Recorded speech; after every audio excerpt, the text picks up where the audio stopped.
Welcome back to Freedom Friday, our first Black History Month edition for 2026. I'm Conroy Reynolds. History remembers slave traders by name. It remembers plantation owners. It remembers laws, ships, and prophets.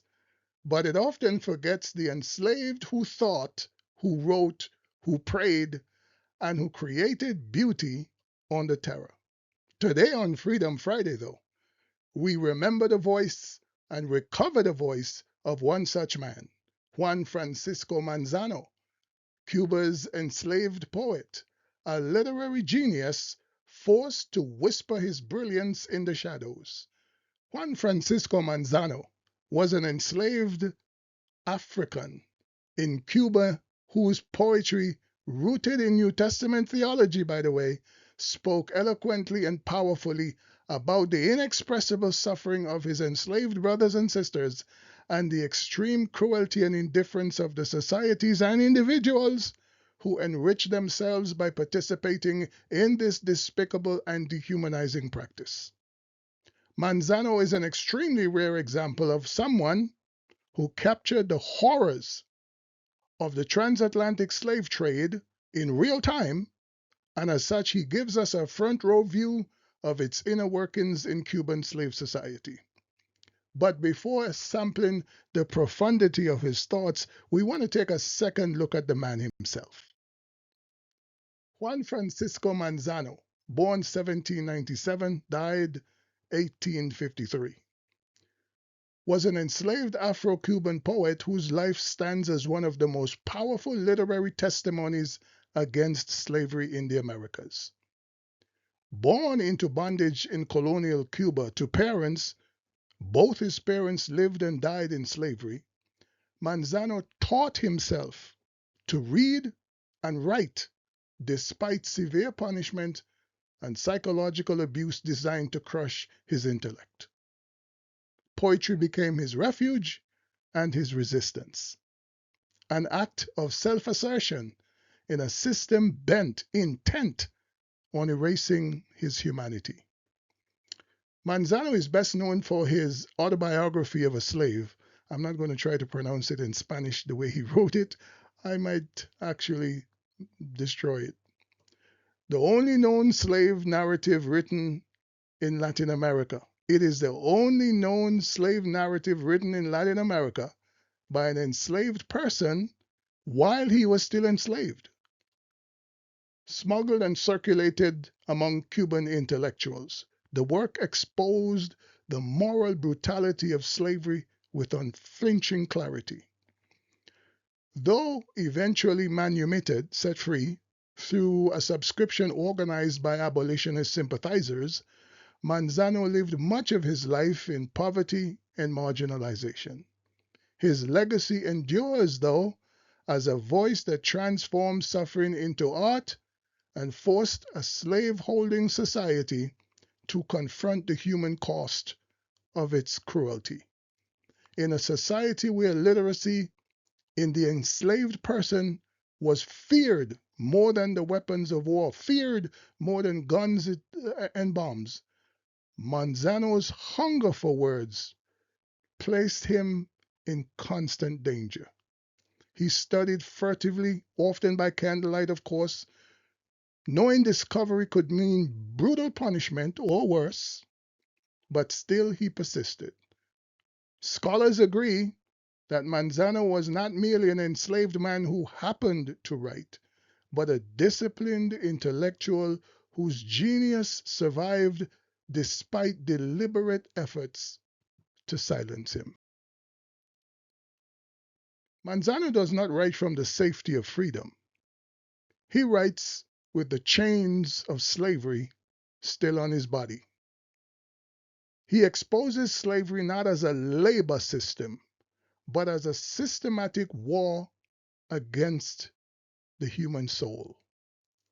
It is psychological torture, punishment for asserting your humanity. Listen to him. I often ask myself, he writes, why God had created me with a heart capable of feeling so deeply. only to subject me to a fate where feeling itself became a crime. I saw that I was born with the same faculty as other men, yet the world had decreed that I should live without rights, without rest, and without hope, except that which I could secretly nurture within my own soul. Even today, in circumstances far removed from that of Manzano, many of us can resonate with these eloquent and profound words, can't we? Yet, how much more would it have expressed the deepest longings of an enslaved man, an enslaved intellect, such as he? Besides his autobiography, Manzano is widely known for his poetry.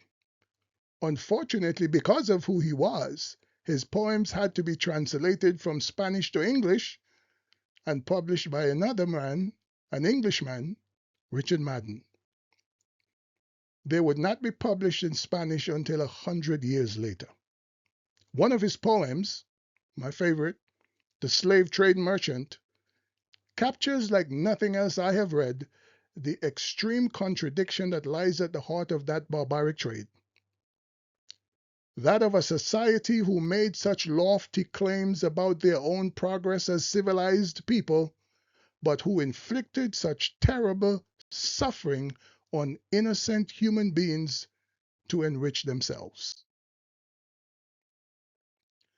Manzano understood something many preferred not to see, that slavery was not sustained merely by cruelty, but by commerce and business, by paperwork, by profit, sanctified by respectability. Slave traders were highly respected. The poet describes the slave merchant as the central actor in this terrible drama of human suffering and death. He was a man devoid of compassion. The lust for gold had deadened all feeling. No spark of pity for human suffering raises its head. It crushed the inner voice of his conscience and banished all moral responsibility. He was without guilt and without shame. The poem uses the language of the New Testament to describe these dealers of death.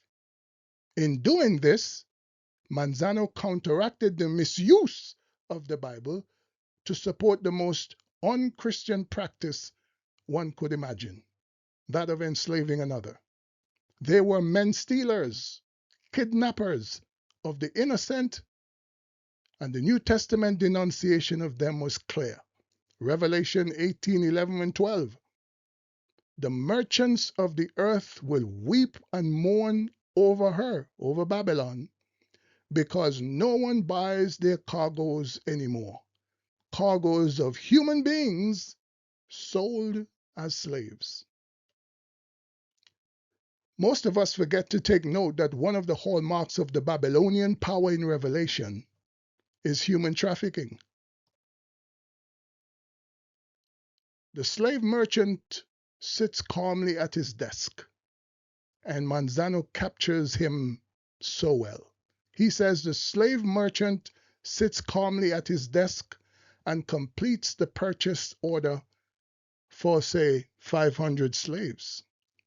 That purchase order now sets in motion the sequence of events where innocent men, innocent women, and children are snatched from their daily pursuits and taken into the very bowels of hell, the dark, stinking hold of a slave ship.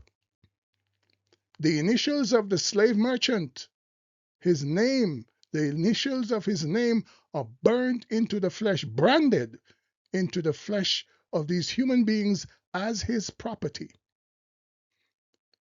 And arriving at their destination after weeks or months at sea, where some of them would have become food for sharks, their emaciated bodies are now greased and prepped, and they were herded into pens like cattle and pigs for inspection. Their marked and naked bodies are rudely examined. They may be forced to walk or run to test their stamina, or startled with a lash from a whip. Manzano captures it in this part of the poem. He writes, "The owner comes, the royal merchant, the royal merchant deigns to view his chattels and to count his gains. To him, what boots it?" Meaning, what does it matter? What boots it how these slaves were made? What wrongs the poor have suffered by this trade? To him, what boots it if the sale is good? How many perished in the fray of blood? How many peaceful hamlets were attacked, and poor defenseless villages were sacked? And many wretched beings in each town maimed at the onslaught, or in flight cut down. How many infants from the breast were torn, and frenzied mothers dragged away forlorn?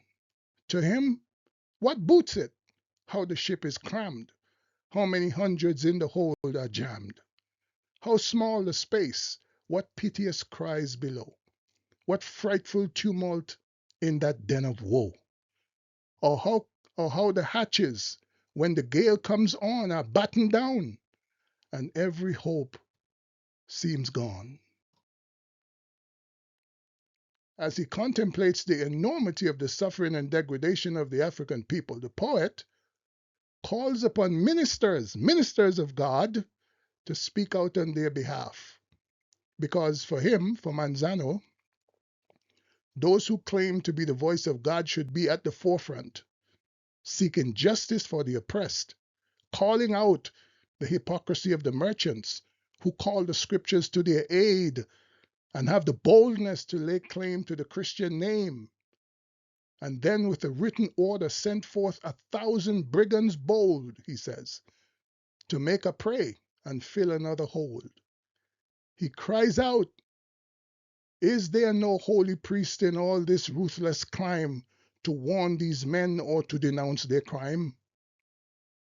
He reminds everyone of the humanity of the African people as children of God. He writes, "Have they not all one Father who is above? Hath not one God created them in love? Are they not all in God's own image made? Or were the words of life to be obeyed? He that shall steal and sell a man shall die." The great poet concludes this epic poem with a prayer for God's justice to prevail. But even more, which is remarkable, he prays for forgiveness of those guilty of this hideous crime against God's people. God of all light and truth, in mercy cause the men who rule these lands to fear thy laws. He's writing, "O'erthrow oppression, stalled in guilty state, raise the poor stranger, spoil and desolate, reprove the despot, and redeem the slave. Thou who canst loose the fettered in due time, break down his bondage, yet forgive its crime. Let truth and justice, fraught with mercy still, prevail at last, or every tyrant's will." The willingness to forgive those who have grievously wronged them, appears to me to be a phenomenon deeply embedded in the African psyche. And here, it's present again. It's exemplified in Manzano's closing lines, even after he has so well eloquently written of the extreme suffering of his people imposed upon them by those who seem incapable of even caring. What might Manzano have become if he had received the support routinely granted by European writers, or routinely granted to European writers? What might he have accomplished if he had been born in Paris, London, or Florence? If he had access to formal education, publishers without racial gatekeeping, time to write without exhaustion, would we speak his name alongside Goethe, Wordsworth, Shakespeare? The tragedy is not only that Manzano suffered, the tragedy is that the world was robbed of what he might have given. Slavery did not merely exploit black labor, it systematically destroyed black genius. Manzano is one of the most brilliant examples of what the evil and hypocrisy accompanying the destruction of African civilization has done. While the European scholar wrote pompously and with great verbosity of the inferiority of the African, his countrymen were busily destroying, enslaving, and oppressing the mind, body, and spirit of their greatest citizens, like Juan Francisco Manzano. The works of this literary giant might have filled volumes, exceeding those of many revered writers who were given every advantage to support their efforts. Nonetheless, we celebrate this African genius as another example defying the degrading stereotypes that filled so many learned volumes of 19th century Europe and America. Manzano was eventually freed, but he never received full recognition in his lifetime. He died poor, marginalized, and largely forgotten. And yet, his voice remains. We are talking about him today on Freedom Friday. Thank you for joining me on this week's Freedom Friday, the first for Black History Month this year. I encourage you to support us by subscribing and sharing it widely. Until next week, be truthful, be faithful, and stay free. This is Freedom Friday, where we tell the whole story.